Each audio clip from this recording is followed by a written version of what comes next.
Graça e paz a todos. Gostaria de convidar-lhes a abrirem suas Bíblias na primeira epístola de João, no capítulo 2. Logo mais faremos a leitura dos versos 1 e 2. Amados irmãos, temos dedicado nosso tempo a meditar acerca dos ensinos contidos nessa epístola. Nós sabemos que o apóstolo João ele escreve a sua carta com um objetivo bem delineado. Ele tem por objetivo principal trazer segurança ao crente, permitir que aqueles que foram nascidos de novo, que experimentaram um novo nascimento em Cristo, sejam capazes de confirmar em suas vidas a salvação que receberam outrora. Para isso, o apóstolo ele nos apresenta várias verdades que caracterizam um verdadeiro cristão. No capítulo 1 dessa epístola, o apóstolo ele nos apresentou as duas primeiras verdades. Ele começa nos dizendo que um verdadeiro cristão ele deve andar na luz. Essa é a primeira característica. Assim como Deus está na luz, um verdadeiro cristão ele relaciona-se com Deus que está em luz. Ele vive em luz. A sua vida é regida pela luz de Cristo, pela luz da palavra de Deus. Uma outra característica muito importante para os cristãos é que um verdadeiro cristão ele tem um novo relacionamento com o pecado. Antes, amigo do pecado e inimigo de Deus, agora ele não tem mais prazer em estar pecando. Pelo contrário, ele tem um novo relacionamento. Ele se arrepende do pecado que ele antes havia cometido e ele confessa este pecado a Deus e àqueles envolvidos quando necessário. E aqui no capítulo 2, o apóstolo João ele dá continuidade ao raciocínio que ele iniciou no capítulo 1. E aqui nós lemos nos versos 1 e 2 o seguinte. Acompanhem comigo. Meus filhinhos, escrevo-lhes estas coisas para que vocês não pequem. Mas se alguém pecar, temos advogado junto ao Pai, Jesus Cristo justo. E ele é a propiciação pelos nossos pecados, e não somente pelos nossos próprios, mas também pelos do mundo inteiro. Nessa noite, nós vamos dedicar o nosso tempo a aprender uma terceira verdade que caracteriza a fé de um verdadeiro cristão. Primeiro, nós aprendemos que o cristão ele deve andar na luz. Em seguida, aprendemos que um verdadeiro cristão ele deve confessar o seu pecado. E hoje, nestes versículos, nós entenderemos que um verdadeiro cristão ele não tem mais prazer em viver pecando. Fechemos nossos olhos e oremos um pouco. Poderoso Deus, nós exaltamos o Senhor, pedimos que o Senhor nos oriente, que o Senhor honre ao Teu nome, honre a Tua palavra e nos faça, ó Deus, vivermos única e exclusivamente para o louvor da glória do Teu nome. Esteja conosco e nos ensine, em nome de Jesus. Amém. Amados, notemos que o início do segundo capítulo dessa epístola de João, ela é o complemento direto do ensino que o apóstolo estava dando nos versículos finais do capítulo 1. Um verdadeiro cristão é aquele que anda na luz. Um verdadeiro cristão é aquele que confessa o seu pecado. E um verdadeiro cristão, segundo os versículos iniciais do capítulo 2, é aquele que não tem prazer no pecado. É importante que destaquemos que João ele aponta para o objetivo que ele acabara de escrever. Escrevo-lhes estas coisas para que vocês não pequem. O autor ele não está afirmando aqui a possibilidade de atingirmos uma perfeição tal que seríamos capazes de, ainda nesta vida, não pecarmos. Embora a palavra de Deus ela fale de homens que viveram uma vida tão santa que foram arrebatados dessa terra direto para os céus, João não trata-nos como se fôssemos este caso. João não enxerga as nossas vidas, a vida dos seus discípulos, como vidas que já estão prontas e preparadas para irem morar na glória eterna com Deus.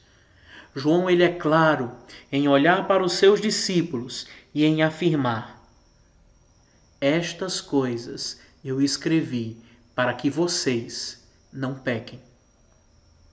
Ao dizer isso, João ele não está afirmando a perfeição como algo que é necessário para que o crente ele seja considerado verdadeiramente salvo.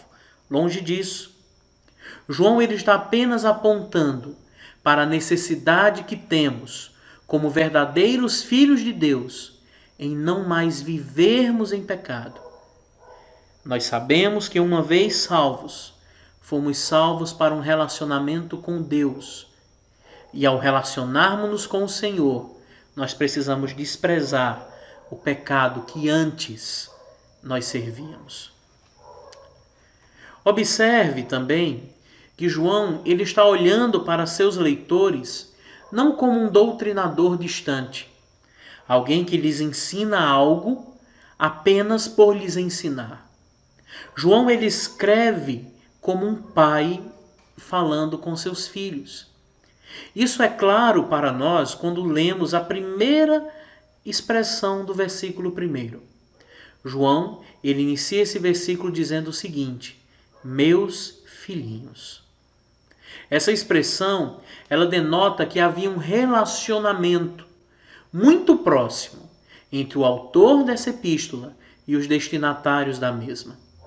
Aponta para a relação de um pai que se preocupa com seus filhos, que deseja tudo de bom para seus filhos, mas que conhece a realidade da natureza de cada um deles. Reconhece suas limitações, reconhece suas fraquezas.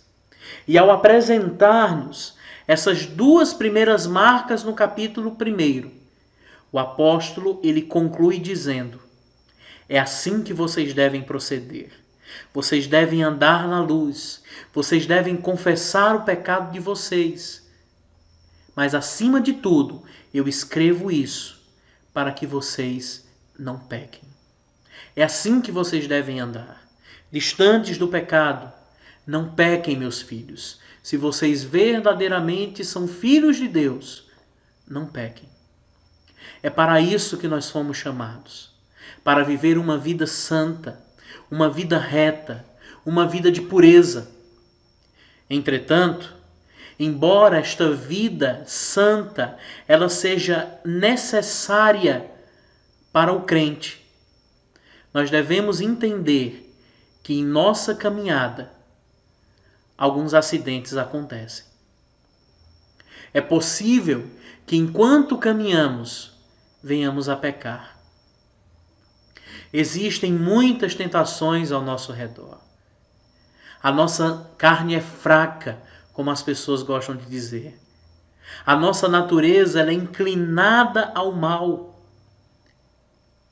E o que João está querendo nos dizer aqui é o seguinte: vocês foram salvos com um objetivo pronto.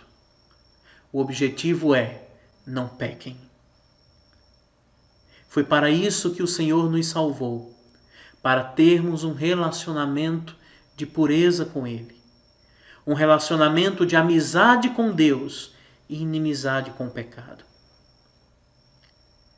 Mas devido à nossa fraqueza, devido à nossa natureza caída, o apóstolo, ele nos chama a atenção de algo.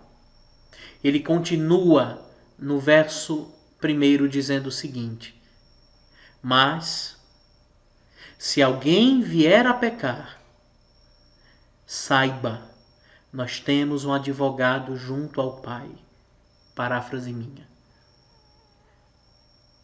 Estas coisas eu lhes escrevi para que vocês não pequem. Mas, sabendo quem vocês são, reconhecendo a natureza de vocês, reconhecendo a fraqueza de vocês, se por acaso vocês vierem a pecar, lembrem-se, nós temos um advogado junto ao Pai. O verbo aqui traduzido por pecar, no original em que foi escrito, ele nos dá a ideia de uma prática que não é habitual. Este aqui não é um pecado habitual, não é algo que o crente ele vive fazendo. Pelo contrário, é um acidente de percurso. Aqui então João está nos ensinando que o pecado na vida de um crente, ele é algo acidental e não algo intencional. Estas coisas eu vos escrevi para que vocês não pequem. Mas se por acaso um acidente ocorrer, lembrem-se, vocês têm um advogado nos céus. O que o apóstolo está nos ensinando aqui nessa noite é que nós não somos mais amantes do pecado. Antes, nós éramos aqueles que negavam a existência do pecado e que tínhamos prazer em viver pecando. Hoje, uma vez que experimentamos a salvação em Cristo, nós somos aqueles que confessam o pecado. Nós somos aqueles que desprezam uma vida de pecado. Nós somos aqueles que não mais vivem uma vida de pecado. É isso que o apóstolo está querendo dizer aqui.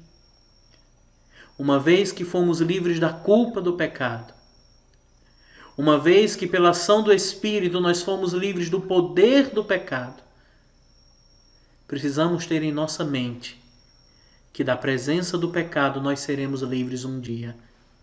Mas embora o pecado ele resida no crente, ele não mais preside a vida do crente. A ideia aqui é que o crente, pela graça de Deus, ele pode levar uma vida onde o pecado é apenas um acidente, pois ele lutará com todas as suas forças contra o pecado, buscará se distanciar deste pecado cada dia mais. É como alguém que acaba de ser totalmente purificado e em sua caminhada, em sua trajetória, acaba tropeçando e caindo. Ele se levantará, triste, procurará se limpar novamente e voltará a caminhar, agora mais atento, agora mais resoluto, agora mais atencioso, buscando se distanciar daquelas pedras que podem vir fazê-lo a tropeçar, buscando a desviar dos buracos que estão colocados em seu caminho. Os acidentes que infelizmente acontecem na vida do crente não são motivos para que o crente viva pecando. E é isso que João está querendo nos dizer aqui. Embora sejamos fracos, embora sejamos inclinados ao mal pela nossa própria carne, no verdadeiro crente, o pecado ele produz uma dor imensa, uma dor tremenda. E somente aqueles que verdadeiramente amam a Deus estarão dispostos a levantarem-se, baterem a poeira e persistirem em uma vida de não mais pecar. O que João ele está querendo nos dizer aqui de uma maneira bem simples é: se mesmo depois de termos resistido até o sangue, viermos a pecar, lembremos, nós não estamos sozinhos. Nos céus há alguém que intercede em nosso favor. Nos céus há alguém que advoga em nosso favor: Jesus Cristo, o justo. Aqui, João usa o termo Parácletos para se referir ao nosso Senhor Jesus. Esta palavra Parácletos aqui ela é traduzida por advogado. Esta palavra ela aparece 4 vezes em todo o Novo Testamento e todas elas estão contidas nos escritos de João. E sempre que João, em seu evangelho, usa a palavra Paráclito, ele não a traduz como advogado, mas a traduz como consolador e sempre em referência ao Espírito Santo. Aqui, o apóstolo João ele usa essa mesma palavra para se referir ao Senhor Jesus, não como outro consolador, mas como aquele que, perante o Pai, na glória eterna, intercede em favor daqueles que ele se colocou no lugar na cruz do Calvário. Quando João ele usa aqui a palavra Parácletos aplicada a Cristo, a ideia é que ele fala sobre nós com o Pai, em nossa defesa. Ele intercede para que sejamos perdoados, porque ele pagou este pecado na cruz, quando morreu em nosso lugar. O pastor Augusto Nicodemos, ele afirma que nessa passagem o apóstolo João nos entreabre o véu e nos deixa vislumbrar o que ocorre nos céus.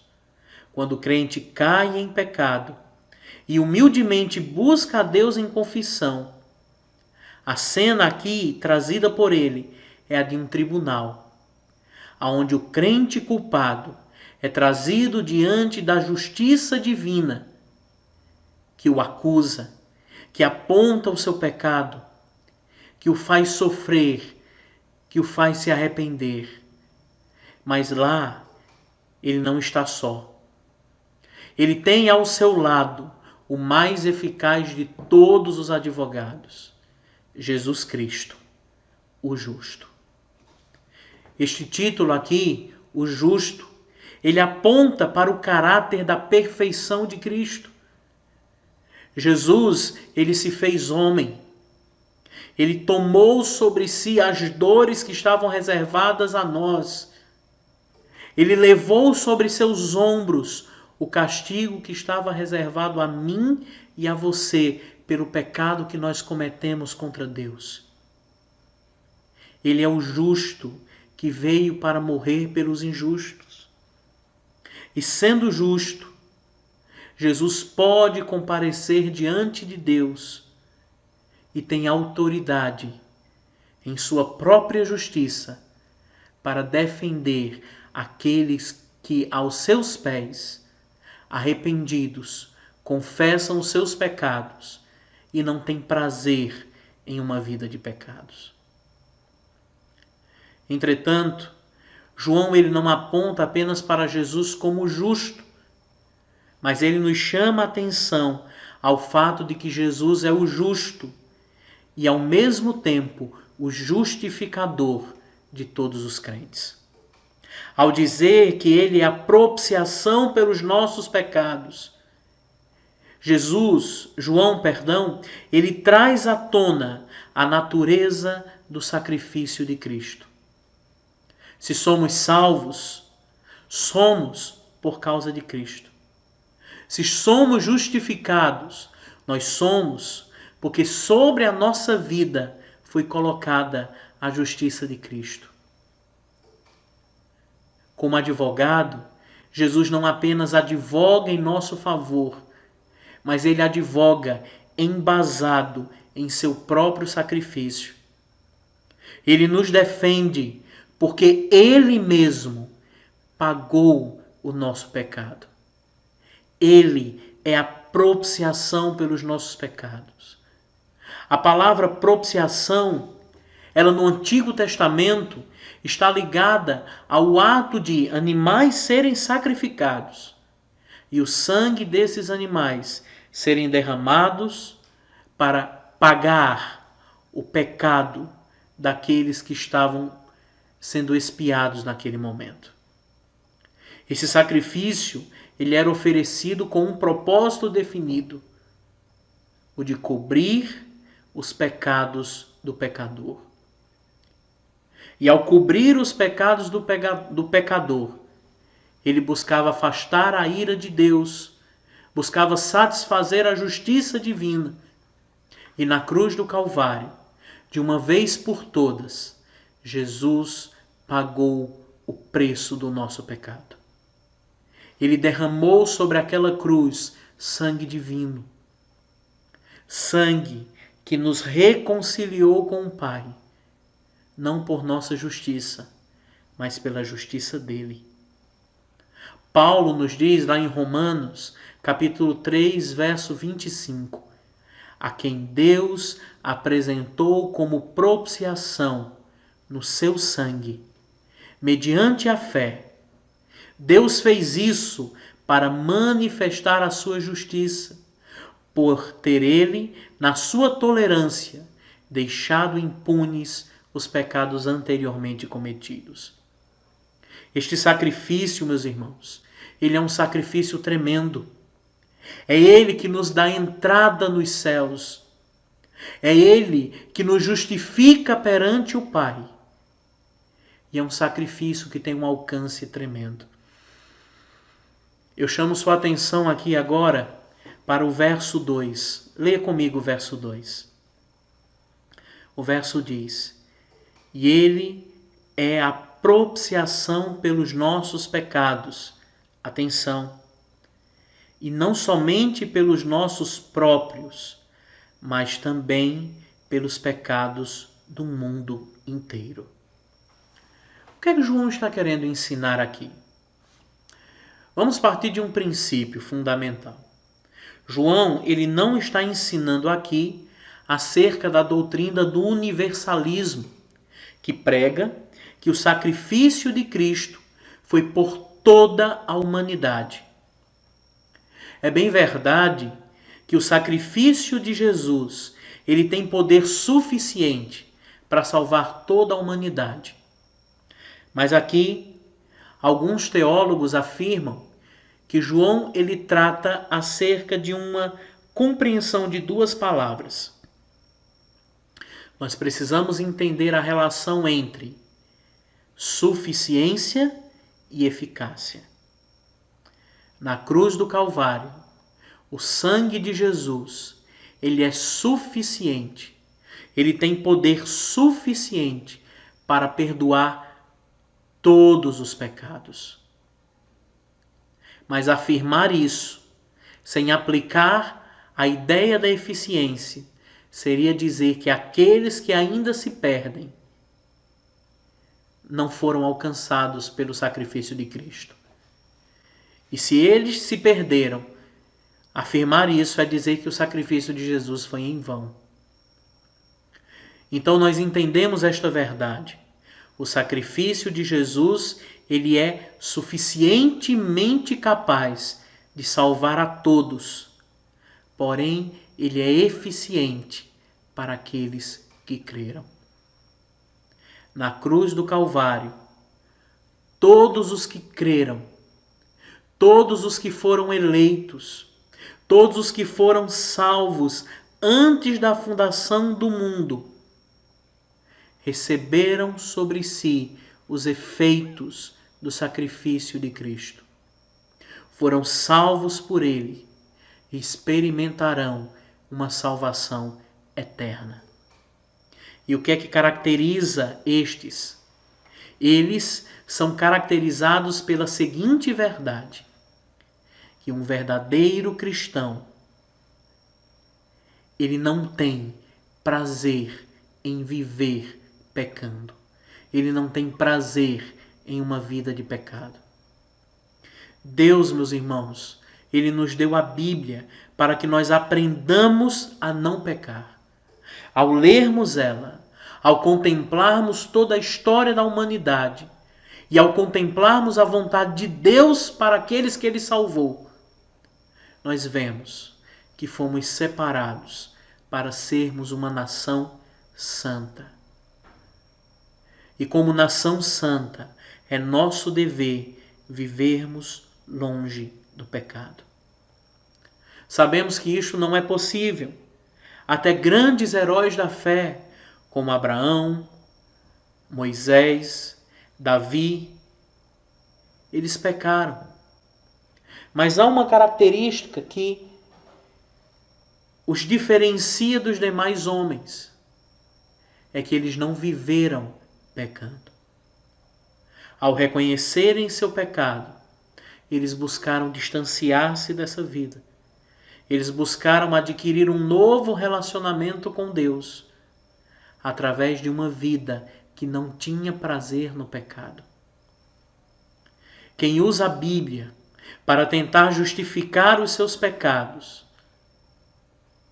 este está mentindo. Este está deturpando completamente o propósito para o qual a palavra de Deus foi nos dada. E ao invés de se distanciar do seu pecado, ele aumenta ainda mais a sua iniquidade. Nós aprendemos aqui, meus irmãos, que nós podemos pecar, mas este pecado, ele não é prazeroso. Este pecado, ele também não é contínuo, ele é acidental. E que mesmo que pequemos, lembremos, nós não estamos sós. Nós temos um advogado. Nós temos alguém que pela sua própria justiça nos garante perdão. Ele é tanto o nosso intercessor, como ele é o motivo da nossa salvação. A verdade é que um verdadeiro cristão, ele se entristece quando peca. Ele se entristece com seus erros. Ele lamenta por ainda viver pecando. E humildemente, ele busca seu Deus, não para tentar justificar o injustificável, mas para buscar perdão e para buscar forças para não mais pecar. Em Cristo, nós recebemos ânimo, nós recebemos coragem para continuarmos caminhando. Mesmo que venhamos a tropeçar, mesmo que venhamos a pecar, não teremos mais prazer nisso. Ir a Cristo significa ir a Ele em busca de perdão. E esta busca de perdão se renova a cada dia naqueles que não têm prazer em viver pecando. O seu verdadeiro prazer, ele está unicamente em fazer e satisfazer a vontade de seu Deus. Aprendemos então nesta noite que um verdadeiro cristão, ele não tem prazer em viver pecando. O seu prazer está em fazer a vontade de Deus e viver para o louvor da sua glória eternamente.